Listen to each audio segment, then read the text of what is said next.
Hi అండి. ఈరోజు వీడియోలో హెల్తీ అండ్ టేస్టీ బాదం కుకీస్ అయితే ప్రిపేర్ చేశానండి. వీటిని కుకీస్ అని కానీ, స్టిక్స్ అని కానీ, బిస్కెట్స్ అని కూడా అనొచ్చు. నేనైతే సింపుల్‌గా ఎలా ప్రిపేర్ చేశానో చూపిస్తాను. సమ్మర్ హాలిడేస్ కదండీ! పిల్లలైతే ఇంట్లో ఉంటారు కాబట్టి ఊరికే ఏదో ఒకటి స్నాక్స్ కావాలని అడుగుతారు. ఈ కుకీస్ ఒక్కసారి ప్రిపేర్ చేసి పిల్లలకి పెట్టండి. మళ్ళీ మళ్ళీ ఇవే ప్రిపేర్ చేయమని అడుగుతారు. అంత రుచిగా ఉంటాయండి. నేను సింపుల్‌గా ఎలా ప్రిపేర్ చేశానో చూపిస్తాను. మీరు కూడా చూసేయండి. ఈ కుకీస్ ప్రిపేర్ చేసుకోవటానికి ఒక బౌల్ తీసుకొని దానిలో ఒక అరకప్పు వరకు బటర్ వేసుకున్నానండి. బటర్ ప్లేస్‌లో నెయ్యిని కూడా వేసుకోవచ్చు. బటర్ వేసుకున్నాను నేనైతే. బటర్ వేసుకున్న తర్వాత ఒకసారి దాన్ని మిక్స్ చేసుకొని తర్వాత దానిలో ఒక ముప్పావు కప్పు వరకు పంచదార పొడిని వేసుకున్నానండి. పంచదార డైరెక్ట్‌గా వేయడం వల్ల ఏంటంటే మనకి త్వరగా కరగదు కాబట్టి పొడి చేసుకొని వేసుకున్నాను. దీన్ని మొత్తం క్రీమీగా వచ్చే వరకు ఒకసారి బాగా మిక్స్ చేసుకోవాలండి. ఇప్పుడు దీనిలో ఒక 30, 40 బాదం పప్పులు, ఒక 5, 6 జీడి పలుకులు వేసుకొని మెత్తగా గ్రైండ్ చేసుకోవాలండి. చూడండి ఈ విధంగా గ్రైండ్ చేసుకున్న తర్వాత ఏ కప్పుతో అయితే పంచదార కొలుచుకున్నామో అదే కప్పుతో కొలిస్తే ఒక కప్పు వరకు బాదం పప్పు పొడి వచ్చిందండి. దాన్ని వేసుకున్న తర్వాత ఇప్పుడు దీనిలో ఒక పావు కప్పు వరకు ఎండు కొబ్బరి పొడి వేసుకున్నాను. ఎండు కొబ్బరి బిస్కెట్స్ కానీ, కుకీస్ కానీ చాలా రుచిగా ఉంటుందండి ఈ పొడి వేయటం వల్ల.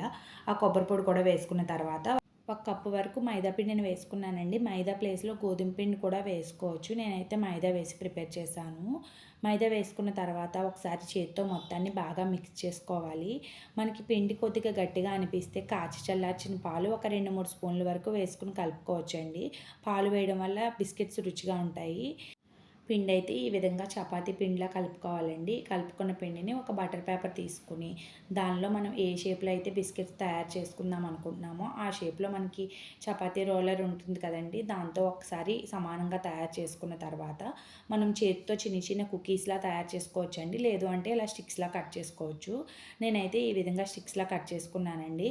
ఈ కుకీస్‌ని బేక్ చేసుకోవటానికైతే ప్లేట్‌కి కొద్దిగా బటర్ రాసుకొని దూరం దూరంగా ఈ కుకీస్‌ని పెట్టుకుంటే సరిపోతుందండి. స్టవ్ ఆన్ చేసుకొని ఒక మందంగా ఉన్న ప్యాన్ పెట్టుకొని దానిలో కొద్దిగా సాల్ట్ వేసుకొని స్టాండ్ పెట్టుకొని ఈ ప్లేట్ పెట్టుకొని ఒక 20-25 మినిట్స్ బేక్ చేసుకోవాలండి. 25 మినిట్స్‌కి అయితే చక్కగా కరెక్ట్‌గా బేక్ అవుతాయి. స్టవ్ అయితే సిమ్‌లో పెట్టుకొని బేక్ చేసుకోవాలి. మూత పెట్టి ఒక 25 మినిట్స్ తర్వాత చూస్తే చక్కగా బేక్ అయిపోయి బిస్కెట్స్ అయితే చూడండి ఎంత చక్కగా వచ్చినాయి. ఎక్కువసేపు అయినా సరే ఒకవైపు మొత్తం మాడిపోతాయండి. పైన చూడటానికి వైట్‌గానే అనిపిస్తాయి. చూడండి బిస్కెట్స్ అయితే ఎంత చక్కగా బేక్ అయ్యే టేస్ట్ కూడా చాలా బావుంటుందండి. ఈ బిస్కెట్స్ అయితే విరిచేటప్పుడు చూడండి ఎంత క్రిస్పీగా ఉన్నాయో. నోట్లో వేసుకుంటే కరిగిపోతున్నాయండి. అంత రుచిగా ఉన్నాయి. ఈ బిస్కెట్స్ అయితే మనకి హెల్తీగా తయారు చేసుకోవాలనుకుంటే మైదా ప్లేస్‌లో గోధుమ పిండి వేసుకొని, షుగర్ ప్లేస్‌లో బెల్లం వేసుకొని కూడా ప్రిపేర్ చేసుకోవచ్చండి. టేస్ట్ అయితే ఒక్కసారి పిల్లలకి ఇలా తయారు చేసి ఇచ్చారంటే అస్సలు వదిలిపెట్టరు. బయట బేకరీస్‌లో కొనమని కూడా ఎప్పుడూ అడగరండి. ఇంట్లోనే ప్రిపేర్ చేయమని అడుగుతారు. అంత రుచిగా ఉంటాయి.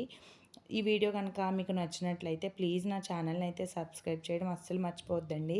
వీడియోస్ అయితే చూస్తున్నారు కానీ ఛానల్‌ని సబ్స్క్రైబ్ చేయట్లేదండి. ఈ వీడియో గనక మీకు నచ్చినట్లయితే ప్లీజ్ నా ఛానల్‌ని సబ్స్క్రైబ్ చేసుకొని ఇప్పుడైతే ఈ వీడియోకి ఒక లైక్ చేయండి.